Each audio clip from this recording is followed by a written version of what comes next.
কুৰুক্ষেত্ৰলৈ পৰিণত অসম সাহিত্য সভাৰ কাৰ্যনিৰ্বাহক ভোটগণনাৰ প্ৰাক্ষণত অসম সাহিত্য সভাক কলংকিত কৰি সংঘটিত হ'ল মাৰপিটৰ ঘটনা।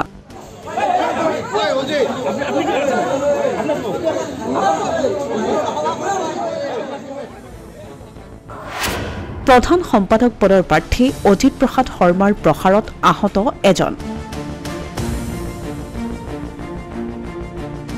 অসম সাহিত্য সভাত আন এক কলংক সানি সাহিত্য সভাৰ কাৰ্যনিৰ্বাহক পৰিণত হ'ল কৌৰৱৰ সভালৈ।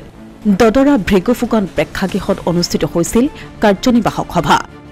10:30 পৰা আৰম্ভ হ'ব লগা আছিল ভোটগণনা, কিন্তু ভোটগণনা সম্পন্ন হোৱাৰ প্ৰাক্ষণতেই দদৰা ভৃগুফুকন প্ৰেক্ষাগৃহত অনুষ্ঠিত হোৱা কাৰ্যনিৰ্বাহকত সংঘটিত হ'ল প্ৰচণ্ড মাৰপিটৰ ঘটনা।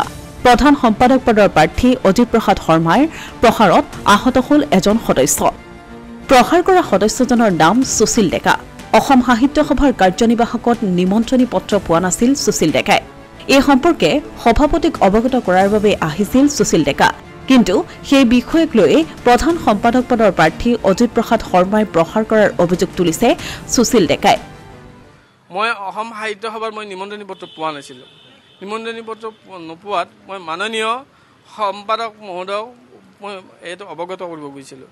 সম্পাদক মহোদয়ে কৈছিল যে তুমি হেৰিটো যাব নোৱাৰা, কিন্তু মই কৈছোঁ যে কিয়, মইতো নিমন্ত্ৰণী পত্ৰ কিয় পোৱা নাছিলোঁ। কৈছিল নাই তুমি হেৰি নহয়, যদি নহয় তেতিয়াহ'লে অসম সাহিত্য সভাৰ যিকেইখন মিটিং আছিলে সেই মিটিঙত প্ৰায় সংখ্যক মিটিঙতে মই বক্তৃতা প্ৰদান কৰি আহিছোঁ।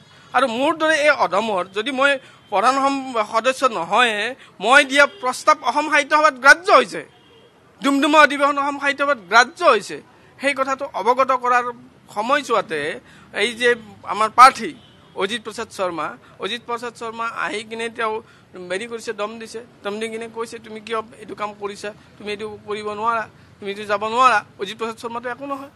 অজিত প্ৰসাদ শৰ্মা আমি জানো ৰামধেনুৰ আহ্বায়ক হয়, তেওঁক আমি সন্মান কৰোঁ, আহ্বায়ক, আৰু তেওঁ এজন প্ৰাৰ্থীজনো এতিয়াতো এইবিলাক কাম কৰাটো হেৰি নহয়। তেওঁ তাৰপিছত আহি মোক প্ৰহাৰ কৰিছে, মোক অপমান বোধ কৰিছে, মই অপমান বোধ কৰিছোঁ, মই লজ্জিত হৈছোঁ। এনেকুৱা ধৰণৰ সাহিত্য সভাৰ যদি সদস্য বা কোনোবা এজন বিষয়ববীয়াক এনেকুৱা ধৰণৰ যদি দাদাগিৰি যদি হেৰি কৰে, তেতিয়াহ'লে চৌৰাচন্দ্ৰী যদি নীতি কৰে, তেতিয়াহ'লে অসম সাহিত্য সভা নচলে। আমি জানো শান্তি সম্প্ৰীতিৰ মিলা প্ৰীতিৰে আমি কৰিব লাগে অসম সাহিত্য সভাপতিক। কথাটো মই জনাম, তথ্য সমৃদ্ধভাৱে কথাটো জনাম, মই অৱগত কৰিম সভাপতিক। ইফালে এই অভিযোগ নৎসাত কৰি প্ৰধান সম্পাদক পদৰ প্ৰাৰ্থী অজিত প্ৰসাদ শৰ্মাই সুশীল ডেকাইহে অভব্য আচৰণ কৰাৰ অভিযোগ উত্থাপন কৰে। আমাৰ জিলাৰ যদি সদস্যবিলাকে যদি ইয়াতে অভব্য আচৰণ কৰে, ইয়াতে আমি ৰেজিষ্ট্ৰেশ্যন কৰি থকা তেওঁ যে নামটো তেওঁ দেখা নাই, চাওঁ বোলে কেনেকৈ মোক নাম নিদিয়ে বোলে, মই কাৰ্যনিৰ্বাহ ধ্বংস কৰিম, এনেকুৱা ধৰণৰ কিছুমান অশালীন শব্দ এতিয়া কৈছে, আমি দুখ পাইছোঁ। মই তাতে আচলতে কি হৈছে, বাঁহ লোৱা নাই, মই বাঁহ লোৱা নাই, আপোনালোকে ভুল দেখিছে। মই তাতে কি হৈছে, মই তাত থিয় হৈছোঁ, তাত ইটাত মোৰ ভৰিখন পৰি যাওঁতে মই তাত এনেকৈ থাপ মাৰি ধৰি গৈছোঁ, আপোনালোকে দেখা নাই। মই বাঁহ ল'বলৈ তাত যোৱা নাই, সেই ঠাইখিনি অগৰগৰীয়া ঠাই, মই পিছফালে তাত থিয় হৈছোঁ, তাত মই ইটা তাত খোজকাঢ়ি এনেকৈ উল্টি যোৱাৰ কাৰণে মই বাঁহত ধৰি থাপ মাৰি ধৰিবৰ কাৰণে সেই বিচাৰিছোঁ। কোনো বাঁহ লৈ পেলাই মাৰিবলৈ যোৱা নাই। মানুহে এনে কিছুমান কথা উল্টা পুল্টা ক'লে বেয়া লাগে।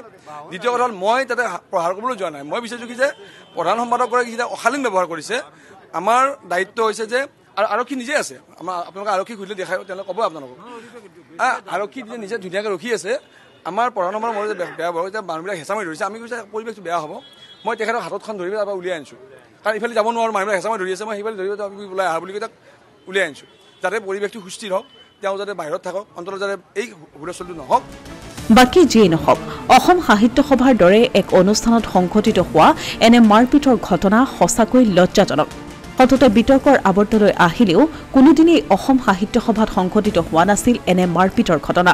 এতিয়া উত্থাপন হৈছে প্ৰশ্নৰ, অসমীয়া ভাষা সাহিত্যৰ বিকাশ আৰু প্ৰসাৰৰ বাবে সৃষ্টি হোৱা অসমবাসীৰ বাবে এক গৌৰৱৰ থল অসম সাহিত্য সভাক নেতৃত্ব দিব নেকি এইসকল উদণ্ড নেতাই? Asomiya Pratidin digital desk.